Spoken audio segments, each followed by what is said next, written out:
towards the end of 1960, I was coming to the end of my contract with my employer. I entered his house once in 4 years because we didn't speak except on business, and there was no question of my contract being renewed.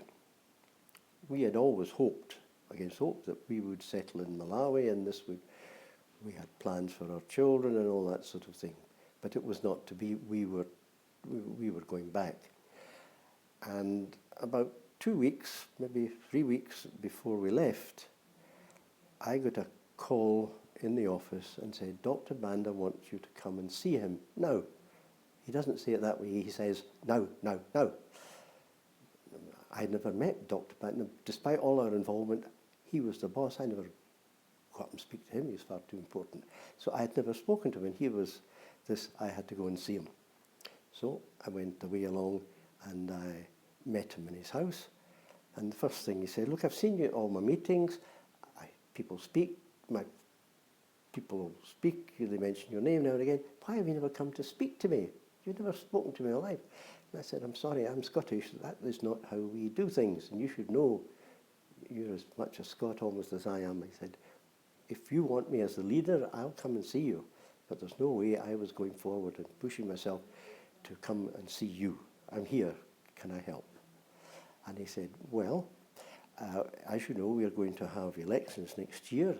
The Lancaster House has produced, conference has produced a way that we will have elections, and it will be the first stage as we move towards independence. And he said, what I would like is that if you are agreeable, could you stand in the elections?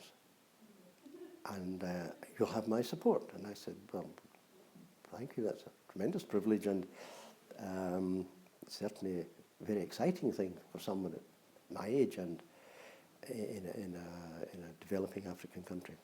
He said, if you win, but you must win, there will be a vacancy for you in the cabinet and you can have that experience.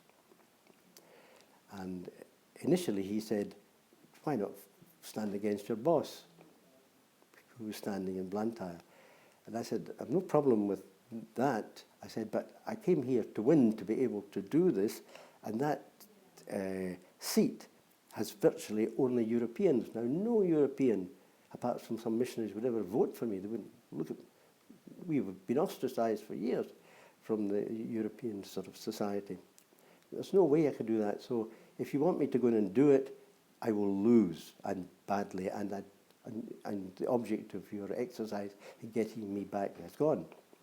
He said, yeah, I understand that. I said, there is only one seat possibly in the whole row in which there is a possibility, and it would have to be fought, and that is the township of Sochi. I said, if you allow me to stand on that one, then with an effort, there's a possibility I could win.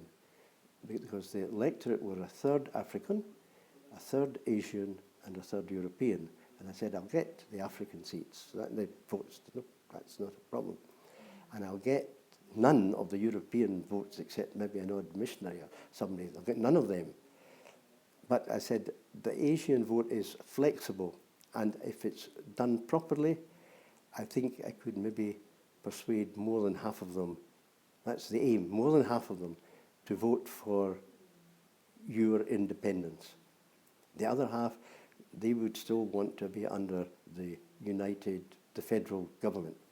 I said, but that is the choice that's there. If you allow me to stand there, then I will have a chance, and I will do my best. And he said, okay. And he said, tell Sakrani, whom I was going to put there, that he's got another job from me now. And I stood in that situation. And we ran a full campaign. And with the help of some of the Greeks, some of the Asians, we developed a campaign, stickers and badges and all this sort of thing. And on the election day, we won.